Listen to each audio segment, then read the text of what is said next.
Yeah, my name is Stan Fulham. I live in Winnipeg, Canada.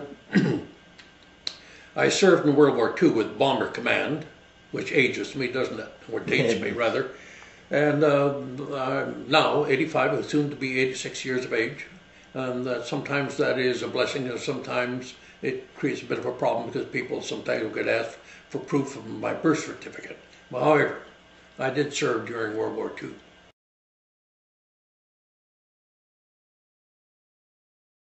Yes, after the war, I went to university and traveled around a bit to work for British United Press, and then I returned to the Air Force, and when I did, I flew with Bomber Command during the war, and then when I returned to Norad, I functioned as a fighter controller, and I worked in the radar control business. Okay, for people that don't really know NORAD, can you explain what happens in a NORAD center, what your role is in terms of North American defense?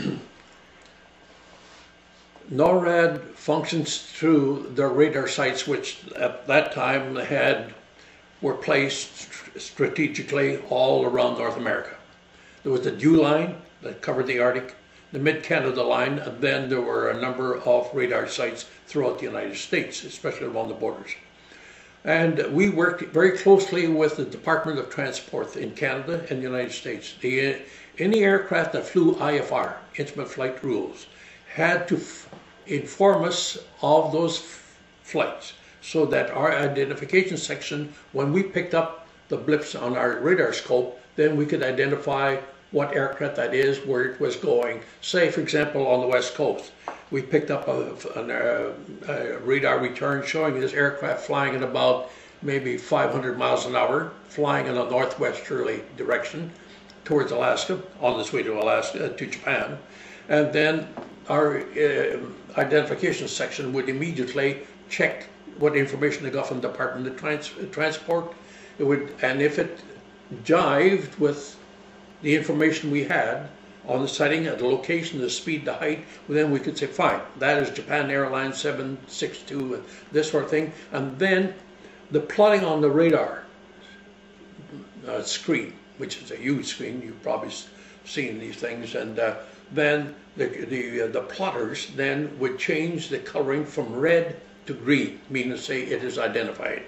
Now, if, depending upon circumstances, you know, you've got to use discretion in these matters. If you plotted some unknowns, and they're quite a fair size, the blip returns are quite a fair size, and they're traveling at great height and speed, then you got to take different decisions in regards to that.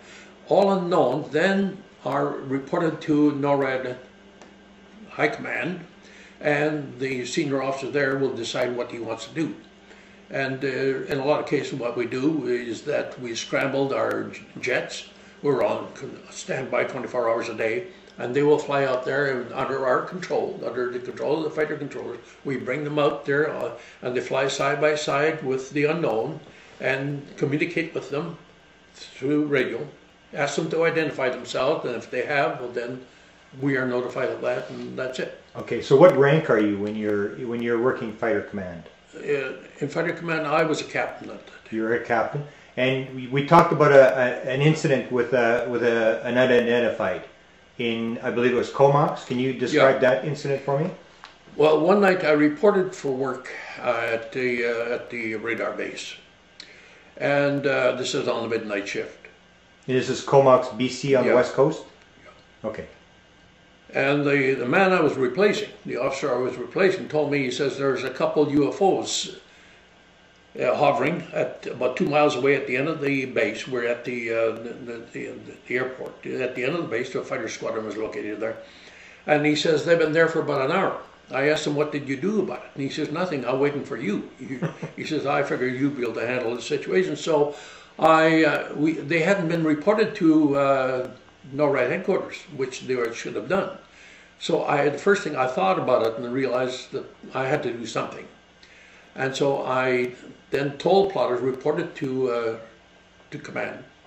And then a senior officer called me and asked me what was going on. I told him about the UFO sightings that we had. and that I was going to scramble the jets to after them.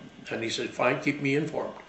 I did this. And we had two of the fighter jets scramble out, and as soon as they took off, the two UFOs, which were very clearly visible, about 2 miles away, they were about 3 times the size of a normal jet fighter, and they were brilliantly lit around the perimeter lights. There were no lights emanating from the top or the bottom, but they just did. And then they suddenly took off, and then they flew south and hovered then over the Pacific Ocean just west of Vancouver. I diverted the fighters to their where the UFOs were located. And when they got within fairly close range, perhaps a couple, 3 miles, then the UFOs just took off over the Pacific Ocean. In the morning, What year are we talking here? We're talking about the late 50s or late around 50s. 60s. Okay, Yeah. 1960. So in the morning, at the end of my duty, I completed my report about the incident. Okay, now where do you send the report? That report went to my squadron commander. But it doesn't go to the base. You're telling me it doesn't go to the base. No, it does not go to the base. The crews, when they could return, they file in their reports to the base. So the fighter pilots are reporting to the base. You're reporting to NORAD. Okay. And when I got back home, there was a call from the base commander. And he said, we're getting calls from the media, from Vancouver, Seattle, Victoria, and those places. He says about some strange lights and aircraft that were seen in the sky last night. But he says, as you know, Fulham, he says, there was nothing unusual that happened last night. So there's no reason for us to be speaking to the media. I understood exactly what he said, and I said, I understand, sir. And he said, thank you. A couple, 3 days later, when I talked to my squadron commander, and I told him about the incident, about my conversation with the base commander, and he says, you were wise. He says, because if you had violated what the base commander, the confidentiality that the base commander was requesting of you, that would have been the end of your career. And okay, so you reported to NORAD. What happens next? Then, about a couple of weeks later, they called for a meeting with the squadron commander, myself, and the technical officer to discuss this particular incident. I was quite concerned about what would have happened here, because their first reaction is that I've done something wrong, and you go there with that mind concept. However, they were quite pleased with what we had done. However, they wanted to refine the reporting on UFOs, about the maneuverability of the aircraft, the lights, the speed, all this. They wanted the report to be done in far greater detail. That's what it was all about, and to give them more information about the incident. So they were quite pleased with it. But at that meeting, I met up with a major. There was a colonel there as well. He was a colonel? Well, there was a colonel and the major, and the captain. But so we discussed a number of things. And that evening, I sat down in the bar with the major, and he was a USAF intelligence officer, but was stationed with NORAD. This is the fellow you refer to as Dave? I call him Dave. Okay. And he told me of a great many things that he knew about relating to the UFO mystery. Did he refer to your sighting? Did he give you advice based upon what you had seen? Well, yes. Years later, though, is that when I kept in contact with him. Okay. And we didn't discuss this, and I never really discussed this particular incident, but he was telling me about a situation they had in the officers' mess, and I believe it was in one of the NORAD stations. And he said is that the general was telling them, he said he had appeared sometime before to a congressional subcommittee relating to continental defense, including, of course, NORAD. And he said to them, he says, those sons of bitches, referring to the politicians, humiliated me, ridiculed me. He says they insinuated that NORAD officers were suffering from illusions and delusions, that sort of thing. And somebody then mentioned that perhaps if the public were informed about the reality of UFOs, that this would put pressure on the politicians, and then it would help to clear up the air on this matter. And the general said the public He says the public is no wiser than the politicians. He says they are uneducated, they are stupid, they are uninformed, misinformed, and he says, in his view, personally, they're just too fucking stupid to cope with the realities of an alien existence. So and then he turned to my friend, Dave, the intelligence officer, and he said to Dave, and I tell you, Dave, if you want a career in the Air Force, you just keep your mouth shut about UFOs. And Dave honored that warning for the rest of his career. He had more knowledge about the UFO mystery of any other person I've ever met, or ever talked to, or ever read about.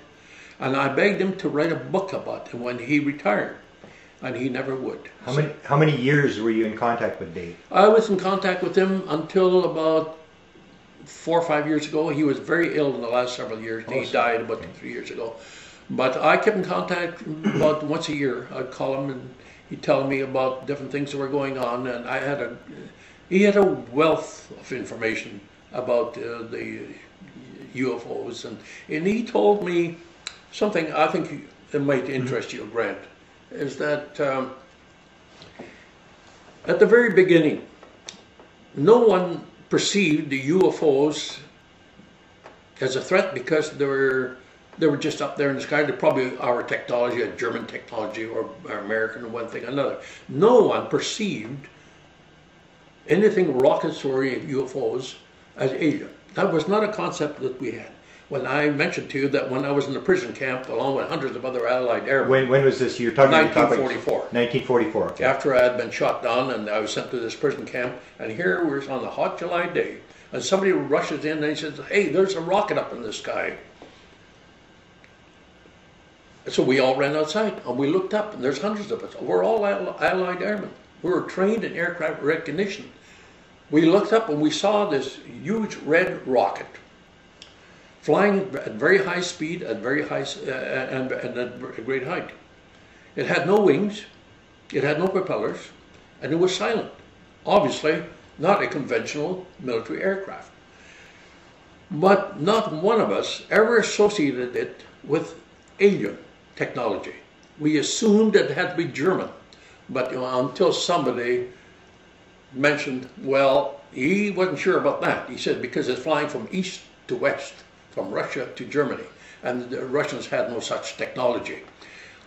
So we didn't discuss it any further. It was just probably technology that Germans or somebody else, maybe the Americans, this type of thing, I'd forgotten about, because nobody at that time in the early part of the war ever associated UFOs with aliens. Then the Foo Fighters are the same thing. You've heard of the Foo Fighters. Did you have any experiences with pilots who had seen Foo Fighters? Yes, Grant, I did. In my hut, there were several fighter pilots who had been shot down, Spitfire pilots. And above me, in my bunk, was Ron, the young Spitfire pilot, who was telling me about his experience with the Foo Fighters. He was flying on a patrol over France. And he says, on this day, 2 of these Foo Fighters, call them Foo Fighters, came and flew alongside on each wing, very close by. And he said at first he was very frightened and sort of felt threatened by these things because he had never seen them before, never heard about them before either. But he says they flew next to him at the same speed, he said, for about 10 minutes. And they took no hostile action against his Spitfire. And so he relaxed and just watched them. Then after about 10 minutes, they flew away. So when he got back to the base, he met up with the squadron commander and the intelligence officer, and for debriefing, and he told them about this particular experience. And he was telling me about this.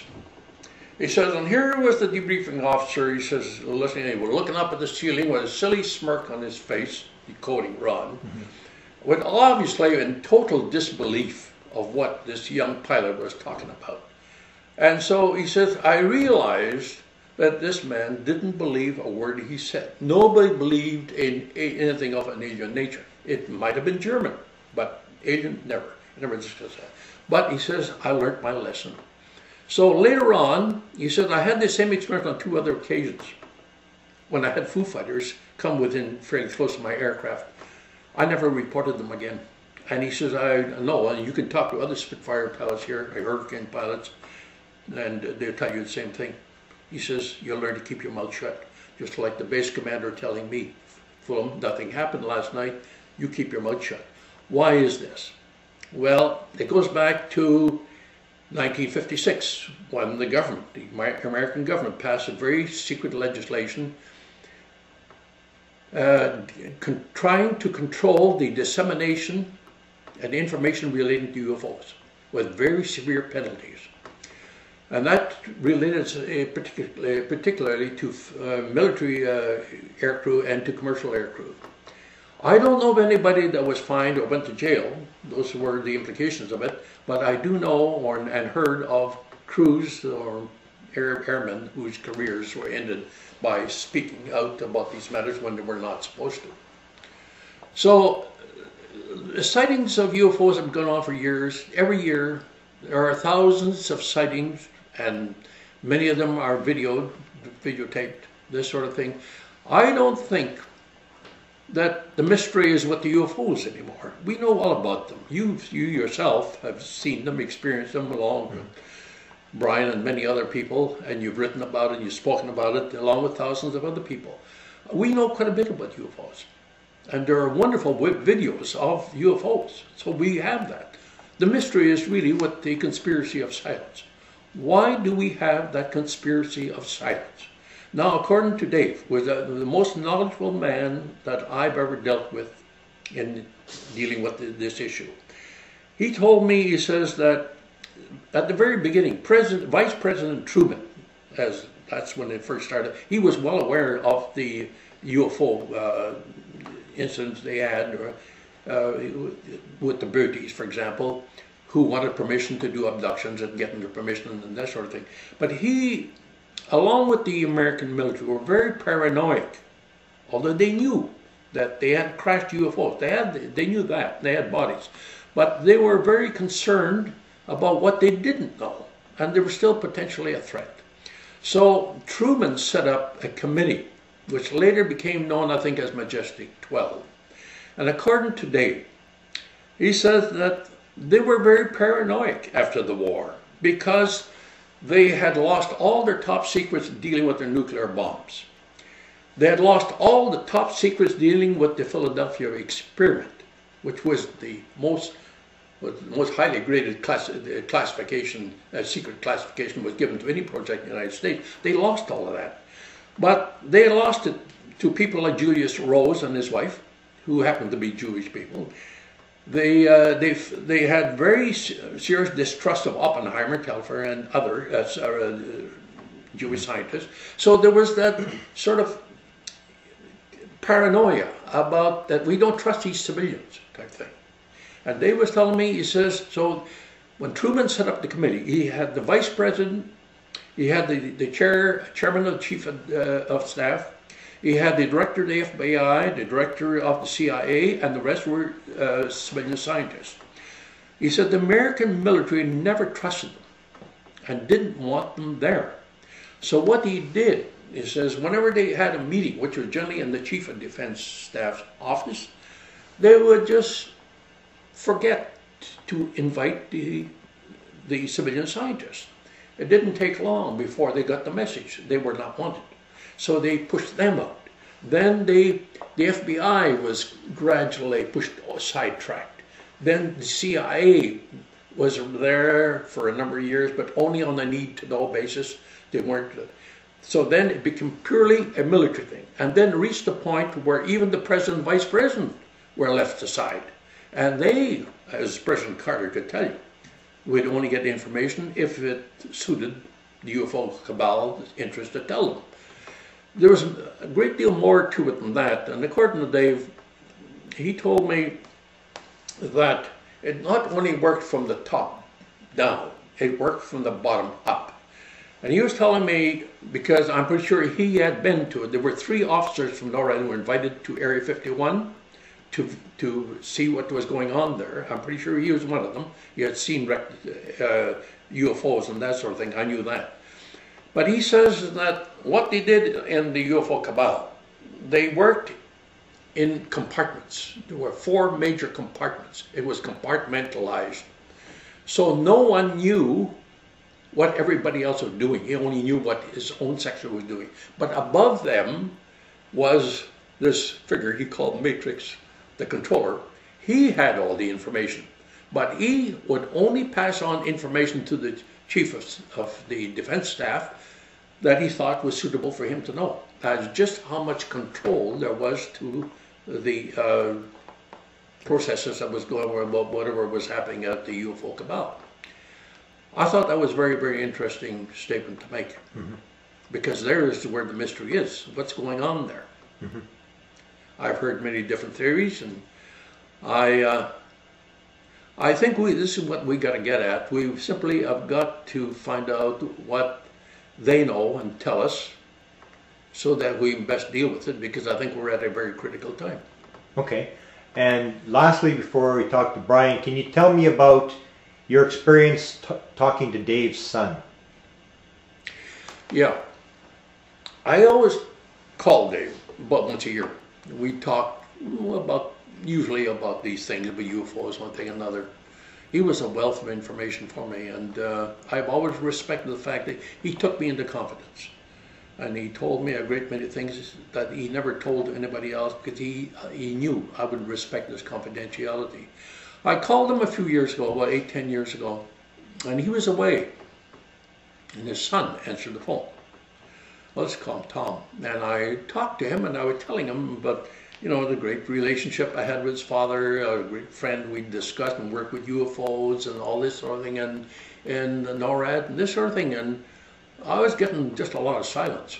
He wasn't reacting at all, and I thought he was just being a very unfriendly person. And so didn't get very far with him. However, a couple of weeks later, when Dave got back, he called me, and I could see that, I could sense that he was a bit peeved with me. And then I realized what it was all about, because I had talked to his son and mentioned to his son about all the things that we were involved in with UFOs, one thing or another. Then he told me he had never ever discussed any of this with his family. I thought about it. I thought, there's nothing so strange about it. I've hardly mentioned a word of my experience to my own family. For example, when I was first shot down and I was taken by the German army, and my flight engineer and myself, they were going to put us up before a firing squad. Fortunately, about 5 o'clock in the morning, the Air Force came along and picked us up and took us away. Hadn't been for that, we would have been up for a firing squad. It was a terrible night to go through. There was that, plus other things that I've experienced. I've never ever mentioned it to my family. I thought about Dave, and I thought, yeah, I'm not quite sure why we don't discuss these. In this case, I think he had some concern about the risks involved in this matter, because he did say to me one time, when I asked him about writing the book, he said no, he didn't think he would do that. He says, because there are risks in doing that kind of a thing. People have been murdered. And he says, especially where the information may impact upon national security. So no, he didn't think that he would ever write a book. He never did. So he died with all of his information. It's a fascinating, fascinating world out there, believe me.